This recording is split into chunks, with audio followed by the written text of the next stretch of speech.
السلام علیکم۔ امید کرتا ہوں آپ سب خیریت سے ہوں گے۔ آج کا واقعہ کراچی کا ہے اور یہ خود میرے ساتھ پیش آیا۔ رہتا تو میں لاہور ہوں، مگر کسی وجہ سے سال 2024 کے سٹارٹ سے میرے بار بار کراچی چکر لگ رہے تھے۔ آج تک کے تمام ٹورز نارمل اور اچھے رہے، سوائے اس رات جب ہمیں کمرہ نمبر 204 دیا گیا۔ یہ واقعہ آج بھی میرے ذہن میں اسی طرح تر و تازہ ہے جس طرح پہلے دن تھا، اور اس کی خوفناک دہشت آج بھی مجھے اسی طرح سے تنگ کرتی ہے جس طرح پہلے دن کرتی تھی۔ آئیں مکمل واقعہ آپ کے ساتھ شیئر کرتا ہوں۔ اس واقعہ کے آخر کے اندر کچھ دل دہلا دینے والے راز ہیں جو مجھے لگتا ہے اپنے ساتھ ہی دفن ہو جائیں گے۔ یہ بات 2024 کی گرمیوں کی ہے۔ حسب معمول کسی ضروری کام سے اس مہینے بھی مجھے کراچی جانا تھا۔ اس بار میرے ساتھ میری بڑی بہن، جو کہ پیشے کے اعتبار سے ڈاکٹر ہیں، میرا پرانا دوست، میرا ڈرائیور تھا۔ بائی روڈ ہم نے یہ سفر طے کرنا شروع کر دیا۔ سفر بہت اچھا گزر رہا تھا، سوائے سکھر سے حیدرآباد تک کا، کیونکہ تب وہ روڈ زیر تعمیر تھی اور گرمی بھی بہت تھی۔ خیر ہمیں سفر کی عادت ہو گئی تھی تو زیادہ محسوس نہیں ہوا، کیونکہ مجھے شروع سے ہی پیرانارمل انویسٹیگیشنز کا شوق تھا اور کراچی کے متعلق بہت سے واقعات سن رکھے تھے، اور یہ بھی سن رکھا تھا کہ کراچی در حقیقت جنات کا ہی شہر ہے، کیونکہ ہر دوسرا فلیٹ وہاں پر اسرار کہانی اپنے اندر سمائے ہوئے ہے۔ سکھر سے کراچی کا سفر یہی باتیں کرتا گزرا اور ہم بالآخر مغرب کے کچھ دیر بعد کراچی پہنچ گئے۔ کراچی میں ہمارا سٹے ہمیشہ صدر میں ہوتا ہے، اور جس ہوٹل کی میں بات کر رہا ہوں یہ صدر میں ایٹریم مال کے پاس ہے۔ کراچی کے لوگ ایٹریم مال کے ساتھ مشہور چلو کباب کو جانتے ہیں، اور یہ ہوٹل تقریباً اس کے بالکل سامنے واقع ہے اور زیادہ پرانا نہیں ہے۔ ہوٹل کا مینیجر میرا دوست تھا۔ اسے کال کی، اس نے بتایا کسی ایونٹ کی وجہ سے سارے کمرے فل ہیں۔ میں نے اس سے اصرار کیا کہ ہمیں رکنا ہے، تو اس نے مجھے کہا کہ آپ ہوٹل میں جا کر ریسیپشن پہ میری بات کرائیں۔ کراچی کے ہوٹلوں کے بارے میں ویسے بھی بہت سی ڈراؤنی اور خوفناک کہانیاں مشہور ہیں۔ یہاں تو کئی ہوٹل اتنے خوفناک اور پراسرار ہیں کہ ان کا ایک مکمل فلور بھی بند کیا ہوا ہے۔ نہ وہاں پہ آپ کی لفٹ رکتی ہے اور نہ وہاں پہ جانے کی کسی کو اجازت ہے۔ کراچی تو اپنی طرز کا ایک جناتی شہر ہے۔ اگر ہم یوں کہیں کہ یہاں پر بظاہر آپ کو انسان زیادہ نظر آتے ہیں، لیکن جنات کی تعداد یہاں پر انسانوں سے کئی زیادہ ہے، تو یہ غلط نہ ہوگا۔ خیر ہم لوگ ہوٹل پہنچے، میں ریسیپشن پر گیا، اپنے طریقے سے روم کا پوچھا تو انہوں نے کہا کہ روم نہیں ہے۔ میں نے انسسٹ کیا تو ساتھ ایک اور لڑکے نے کسی روم کا اشارہ کیا، لیکن دوسرے لڑکے نے جلدی سے اور پریشانی کی حالت میں نو بول دیا اور مجھے کہا کہ روم نہیں ہے۔ میں نے اپنے دوست کی کال کروائی تو ان کے درمیان بھی یہی بات ہوئی کہ روم نہیں ہے سوائے 204 کے۔ کچھ دیر اس نے میرے سامنے فون پہ بات کی، پھر سائڈ پر جا کر بات کی جیسے کوئی کسی کو سمجھا رہا ہو، اور پھر دوسرا لڑکا بھی اسی کے پیچھے چلا گیا، اور آخر کار تقریباً 15 منٹ کی شدید بحث کے بعد انہوں نے مجھے ایک کمرے کی چابی دی جس کا نمبر تھا 204۔ یہ ایک ماسٹر بیڈ روم تھا۔ میں جتنی مرتبہ بھی کراچی آیا تھا اسی ہوٹل میں رکا تھا اور کبھی کچھ پراسرار محسوس نہیں کیا، لیکن ہوٹل نیا بنا ہوا تھا، مگر کمرہ نمبر 204 میرے لیے نیا تھا، کیونکہ اس سے پہلے میں کبھی اس کمرے میں نہیں رکا۔ خیر میں، میری بہن، میرا دوست سامان اٹھا کر کمرے میں چلے گئے۔ کمرے میں داخل ہوتے ہی ایک چیز جو سب کو محسوس ہوئی وہ یہ تھی کہ کمرے کے اندر اندھیرا تھا۔ یہ بات سب نے محسوس کی، مگر کسی نے کسی کو بتایا نہیں۔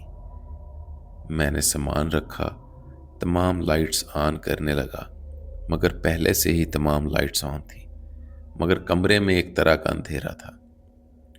صرف 5 منٹ گزرے اور مجھے یوں محسوس ہوا کہ کمرے میں دھواں ہے، کوئی چیز صاف نظر نہیں آ رہی۔ ساتھ ہی یہ بھی سوچ آ رہی تھی کہ شاید تھک گئے ہیں اس لیے ایسا ہو رہا ہے، مگر کچھ غلط تھا اس جگہ میں۔ میں نے اپنی بہن کو کہا کہ مجھے لگتا ہے اس کمرے کی چیزوں کی ترتیب ٹھیک نہیں، شاید آنکھوں کو عجیب سا لگ رہا ہے۔ میری بہن نے کہا کہ مجھے بھی ایسا ہی لگ رہا ہے، یا تو ترتیب ٹھیک نہیں یا روشنی کم ہے۔ یہ کہہ کر وہ دیوار پر لگے آئینے کے سامنے چیئر پر بیٹھ گئی۔ خیر، مجھے ڈرائیور کو ساتھ ایک ہوٹل کے اندر کمرہ لے کر دینا تھا، تو میں اسے میرے دوست کے ہمراہ ساتھ لے گیا۔ تو میں اور میرا دوست باہر چلے جاتے ہیں اور کمرہ لے کر دیتے ہیں۔ واپس آنے میں تقریباً ہمیں 25 منٹ کا وقت لگ جاتا ہے۔ جب ہم واپس آتے ہیں تو میری بہن ابھی بھی اسی کرسی پر بیٹھی شیشے میں خود کو دیکھ رہی ہوتی ہے، بغیر پلکیں جھپکے، بغیر حرکت کیے مسلسل خود کو دیکھ رہی تھی۔ واپس آتے ہی ایک اور کام جو اس کمرے کے اندر ہونا شروع ہوا وہ یہ کہ ہمیں چکر آنا شروع ہو گئے۔ چھت کی طرف دیکھیں تو چکر آئیں، کارنر کی طرف دیکھیں تو اندھیرا لگے، ہر طرف عجیب نحوست اور بے چینی محسوس ہونا شروع ہو گئی۔ میں نے اپنی بہن کو آواز دی، دوسری آواز دی، تیسری آواز پر وہ بولی اور کہنے لگی مجھے ٹھیک محسوس نہیں ہو رہا۔ میں نے کہا کہ میرے ساتھ بھی ایسا ہی ہے۔ فوراً دوست بولا کہ مجھے چکر آ رہے ہیں۔ اب تینوں نے اس بات کی تصدیق کر دی کہ واقعی کمرے میں کچھ ہے جو اتنی بے چینی اور نحوست اور اندھیرا محسوس ہو رہا ہے۔ میں نے فوراً فون اٹھایا، لیکن اس کمرے کا فون ڈسکنیکٹڈ تھا۔ تعجب ہوا کہ اتنے بڑے ہوٹل میں ایسا کیسے ہو سکتا ہے۔ اپنے موبائل سے ریسیپشن پہ کال کی اور کمرہ تبدیل کرنے کا بولا، مگر انہوں نے معذرت کی اور کہا کہ کوئی کمرہ موجود نہیں ہے۔ میں نے کہا کہ اس کمرے کی وائب ٹھیک نہیں ہے، تو اس نے فوراً سے پوچھا کیوں، کوئی اسمیل آ رہی ہے؟ میں نے کہا کہ نہیں، مگر مجھے تبدیل کرنا ہے، مگر انہوں نے معذرت کر لی۔ بالآخر اپنے دوست کو کال کر کے کمرہ تبدیل کروایا اور انہوں نے اب کمرہ 4 فلور پر دیا، مگر ساتھ ہی ایک اور بات کہی کہ سارا سامان روم سے آپ خود لے کر جائیں گے اور کمرے کی چابی بھی اندر نہیں چھوڑنی بلکہ خود ریسیپشن پر دینی ہے۔ کچھ دیر کے بعد مجھے پھر کال آتی ہے کہ سر چابی نکال کے نیچے دے دیں۔ حیرانگی اس بات پر تھی کہ ہوٹل کا لڑکا کمرے کے باہر کھڑا تھا اور وہ اندر بھی نہیں آ رہا تھا اور نہ ہی چابی پکڑ رہا تھا۔ وہ بھی یہی کہہ رہا تھا کہ چابی آپ ریسیپشن پر دے۔ یقین کریں ہمارے 3 چکر لگے اور ہر چکر پر ہم کوئی نہ کوئی چیز بھول جاتے تھے، جیسے کوئی چیز ہمیں روک رہی ہو۔ جیسے ہی سامان اٹھانے کے لیے اس کمرے میں داخل ہوتے، سوچ گم ہو جاتی اور بھول جاتے کہ لینے کے آئے ہیں، اور جیسے ہی اس کمرے سے باہر آتے دوبارہ سب ٹھیک ہو جاتا۔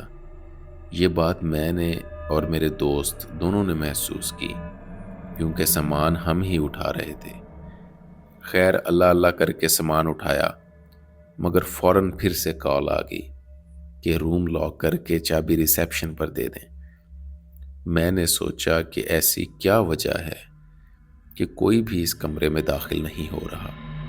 میں دوبارہ سے کمرہ نمبر 204 میں گیا، ساری لائٹس آن کر دی، اے سی چلا دیا، دروازہ کھول دیا اور چابی سامنے بیڈ پر رکھ دی، اور وہ لڑکا جو ہمارے ساتھ باہر سے سامان اٹھوا رہا تھا، اس کو کہا کہ وہ چابی پڑی ہے، روم لاک کر دو، مگر اس نے بات ٹال دی اور وہ چلا گیا۔ اب ہمارا شک یقین میں بدل گیا کہ کوئی نہ کوئی پراسرار واقعہ یا مخلوق اس کمرے کے ساتھ وابستہ ہے، جو کوئی بھی اس کمرے میں داخل نہیں ہو رہا۔ ہم لوگ اپنے کمرے میں آ گئے اور جو لڑکا ہمیں کھانا دینے آیا، ہم نے اس سے پوچھا کہ کمرہ نمبر 204 کے بارے میں کچھ مشہور ہے۔ اس نے بھی فوراً سے کہا کہ کیا کوئی سمیل آ رہی ہے؟ اب ایک اور بات کا شک یقین میں بدل گیا کہ کسی طرح کی بری سمیل کا بھی تعلق اس کمرہ نمبر 204 سے وابستہ ہے۔ میرے بار بار پوچھنے پر اس ویٹر نے بس اتنا ہی کہا، سر آپ نے کمرہ چینج کر لیا ہے، اب بہتر ہو گیا ہے، مجھ سے بار بار نہ پوچھیں، میری نوکری کا سوال ہے۔ یہ کہہ کر وہ چلا گیا۔ اب ہمیں یقین ہو گیا کہ ہم کسی بہت بڑی مصیبت سے بچ کر آئے ہیں، اور وہ کمرہ واقعی اسیب زدہ تھا، یا اس کی کوئی کسی قسم کی ہسٹری تھی، یا کوئی بری سمیل سے اس کا تعلق تھا۔ میں پوری رات کمرہ نمبر 204 کے سامنے چکر لگاتا رہا۔ نیند تو خیر کیا آنی تھی، دل میں بار بار خیال آ رہا تھا کہ میں ذرا دیکھوں کہ اس کمرہ نمبر 204 کے اندر کون جا کر چابی اٹھاتا ہے اور کب اٹھاتا ہے۔ میں نے پوری رات کمرہ نمبر 204 کے ارد گرد چکر لگائے، کبھی واپس اپنے کمرے میں آ جاتا، کبھی دوبارہ سے سیکنڈ فلور پہ جا کے کمرہ نمبر 204 کے باہر سے گزرتا، کبھی سموکنگ کرنے کے لیے کسی سائٹ پہ کھڑا ہو جاتا، لیکن وہ کمرہ پوری رات ویسے ہی کھلا رہا اور کسی میں بھی ہمت نہ ہوئی کہ اس کو بند کر سکے۔ تعجب اس بات کا تھا کہ ایک ہوٹل کے اندر ایک کمرہ خالی پڑا ہوا ہے اور اس کے اندر تمام لائٹس اور اس کے اے سی چل رہے ہیں، اور میں بار بار کہہ بھی رہا ہوں کہ اندر چابی پڑی ہے، اس کو اٹھا کر کمرے کو بند کر دیں، مگر پھر بھی نہ ریسیپشن سے کوئی آ رہا تھا، نہ ویٹرز میں سے کوئی آ رہا تھا، اور نہ ہی وہ لڑکا جو ہمارا سامان اٹھا کر اوپر رکھ کر آیا تھا وہ اندر آ رہا تھا۔ پھر پورے 3 بجے نیچے جا کر دیکھا تو وہ کمرہ بند ہو گیا تھا، اور اپنے ساتھ بہت سے راز سمائے شاید کسی اور کا انتظار کر رہا تھا۔